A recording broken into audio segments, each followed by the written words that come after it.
Little did they know that when they put him in that tomb for 3 days that he was not there. He left there and entered into the lowermost parts of the earth. He went to a place called Abraham's bosom. It was there during that dispensation that the righteous died, and it was there during that dispensation that was their holding place. It was there that during that dispensation when they died, they went there to be held there. It was separated, and a chasm was there between them and hell.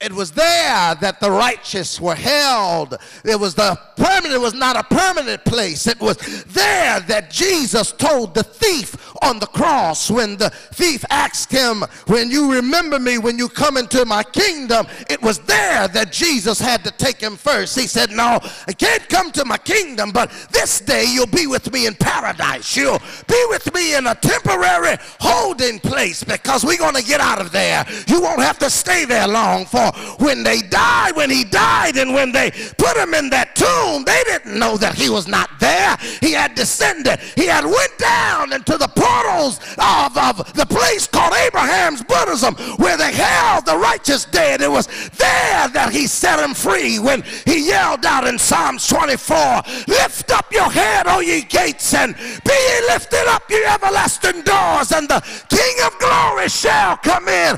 David, Elijah, all of the prophets of old, all of the fathers of old, Abraham, Isaac, and Jacob, Adam and Eve, all of those, Seth, Enoch, all of those of old responded back and said, who is the King of glory?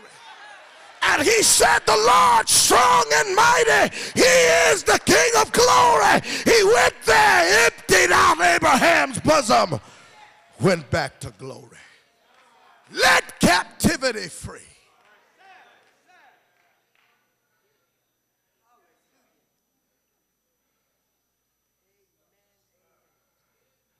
That third day, it was early when we received the signal from the Father. Move away the stone. We shot from eternity, went into the galaxies, went from eternity into time, swooped down on that grave site. And when we landed, it created an earthquake. And the earth began to shake, and the earth began to quake. Quaked because, one, we were saying that judgment had come, and two, joy was getting ready to break out. And yes, when we got there, those guards that were there were so frightened and terrified that they fainted. The power of Rome had no comparison with the power of God. The rule of Rome had no comparison to the rule of God. God did this thing, and we were a part of it, and we were there, and we did not roll away the stone so that he could get out. He was already out. We rolled away the stone so people can get in, so that we can show them that he lives. He lives. He lives.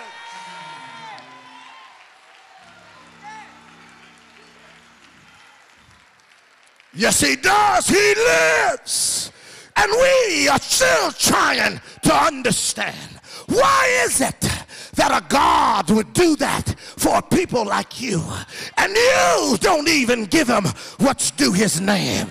You have a hard time even coming to church. And he died for you, and he rose for you, and you got a hard time giving him what's due him, your time, your talent, your treasure. And we look at you with bewilderedness. We can't figure it out how he spends so much time with you, how he even sends us to come see about you.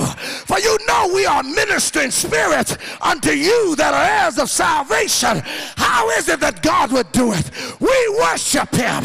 We give him the glory. We give him the honor. you ought to do the same. One of your own songwriters told us that we ought to give him glory, that we ought to give him honor, that we give him that which is due his name. They said, all hail the power of Jesus' name. Let angels, that's us, prostrate forth, bring forth the royal diadem.